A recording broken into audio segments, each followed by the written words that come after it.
एक गांव में दो दोस्त रहते थे। एक का नाम मोहन और दूसरे का नाम सोहन था। दोनों में बहुत ही गहरी मित्रता थी। मोहन बहुत ही धार्मिक व्यक्ति था। वह हमेशा भगवान की भक्ति में लीन रहता था, जबकि सोहन बहुत ज्यादा मेहनती था। एक बार दोनों ने 1 बीघा जमीन लेकर उसमें फसल उगाने के बारे में सोचा, जिसके बाद वह एक अच्छा सा घर बनाना चाहते थे। इसके बाद दोनों दोस्तों ने खेत खरीद लिया। सोहन दिन रात खेत में मेहनत करता और मोहन मंदिर में बैठकर फसल अच्छी होने के लिए भगवान से प्रार्थना किया करता।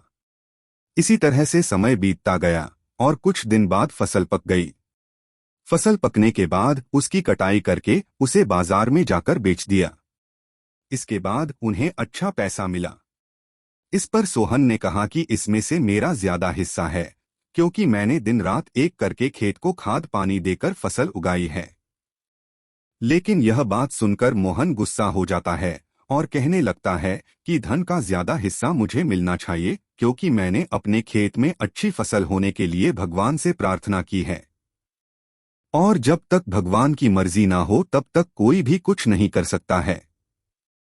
दोनों इसी बात को लेकर लड़ने लगे। अब यह बात गांव के मुखिया तक पहुंच गई। गांव के मुखिया ने सारी बात सुनने के बाद फैसला किया।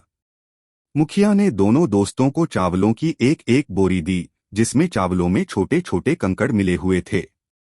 मुखिया ने कहा, इस चावलों की बोरी को घर ले जाओ और इसमें से सुबह तक चावल और कंकड़ अलग अलग करके लेकर आओ। फिर मैं सुबह फैसला करूंगा कि फसल का ज्यादा धन किसको मिलना चाहिए।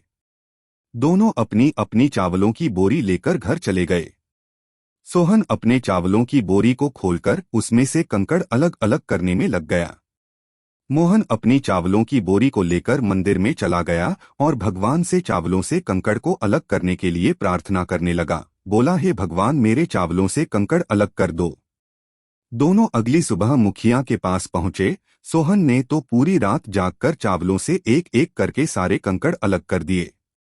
इस पर मुखिया बहुत खुश हुआ और मोहन ने अपनी बोरी मंदिर से ले जाकर ऐसी की ऐसी मुखिया के सामने रख दी और मुखिया से बोला, आप बोरी को खोल कर देख लीजिए। मुझे भगवान पर पूरा विश्वास है कि इस चावल की बोरी से सारे कंकड़ निकल चुके होंगे। लेकिन जब मुखिया ने चावलों की बोरी खुलवाई तो देखा सारे कंकड़ चावलों के बीच ही मौजूद थे।